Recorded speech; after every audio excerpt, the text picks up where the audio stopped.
వైదేహి అయితే పంచమితో ఎలా అంటూ ఉంటుంది, "నువ్వు ఇంట్లో నుంచి బయటికెళ్ళిపో, శాశ్వతంగా బయటికెళ్ళిపో, మరెప్పుడు ఇంటికి రాకు" అని అంటూ ఉంటుంది. దానికి పంచమి, "నేను ఎళ్ళిపోతాను అమ్మగారు, కానీ మోక్ష బాబుకి ఏ గండము, ఏ ప్రాణాపాయ స్థితి లేకుండా అవన్నీ పూర్తి చేసుకొని వెళ్తాను. అంతవరకు ఉంటాను" అంటే, "అలాగేం జరగదు. ఇప్పుడే వెళ్ళిపోలేదు అంటే నీ మొఖాన్ని ఒక కురీపిలా చేస్తాను.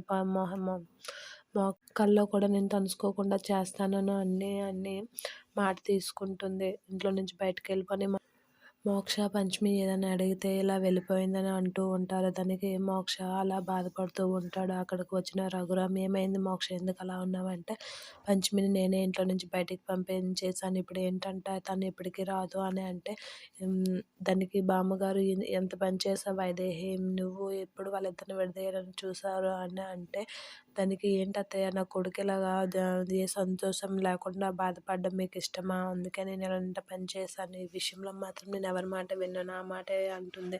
దానికి మోక్ష, "ఏం చేశావమ్మా నువ్వు? నా పంచ ప్రాణాలైన పంచమినే పంపించేశావు. నేను ఇప్పుడు నీ ముందు జీవోత్సవంలా నిల్చున్నానని, నేను ఉన్నా లేనట్టే" అని అంటూ ఉంటాడు.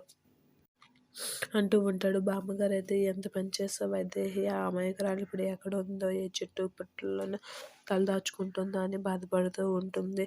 కరాలి అయితే కరాలి, ఫణీంద్ర వీళ్ళందరూ అయితే మోక్ష అని మాటని చూస్తాడు. "నువ్వు ఎలా అనుకుంటావమ్మా, పంచమి వల్ల నాకు ఎలాంటి సుఖం లేదని. తను నాకు అన్ని విధాలుగా బాగానే ఉంది. తన అమ్మలాగా, చెల్లిలాగా, భార్యలాగా అన్ని విధాలుగా నాకు అండగా ఉంది. అలాంటి పంచమిని నువ్వు నాకు భార్యగా పనికిరాదని నువ్వెలా అనుకుంటావు? మేమేదో మేమేదో గొడవ పడితే మాత్రం దాన్ని నువ్వు అలుసుగా తీసుకొని తనెలా బయటకు పంపించేస్తావని" గట్టిగా అడుగుతాడు. దానికి రఘురామ్, "నువ్వు, నీ కొడుకు నీకెలాగ ముద్దో, పంచమి కూడా ఒక కన్న తల్లి కూతురని నువ్వు గుర్తించలేకపోయావు వైదేహి.